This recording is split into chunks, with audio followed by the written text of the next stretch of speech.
In this exercise tutorial, I'm going to be taking you through how to do tricep extensions with a resistance band or rubber band. So all I need for this is my resistance band and also a fixed resistance object that's not going to move, that can pop the band around.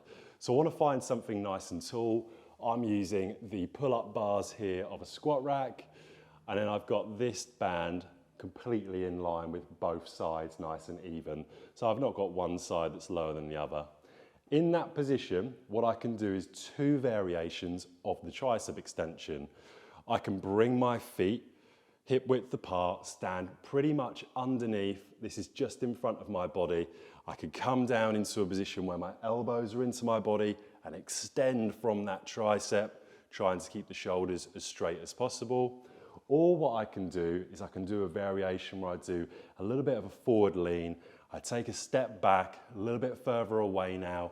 From here, I'm going to bring this resistance band down. Again, elbows into the sides, forward lean, and then I can come into my tricep extensions with a slight forward lean to begin with. Now, whatever variation you choose, they're both tricep extension exercises. So you want to try both of those out, see which one you feel the most, whether it's that more upright position or alternatively your forward lean position. And of course, you'd repeat that for your desired amount of sets and reps. To progress the exercise, we'll need to be using a heavier resistance band, and to regress the exercise, of course, make the resistance band that you're using easier.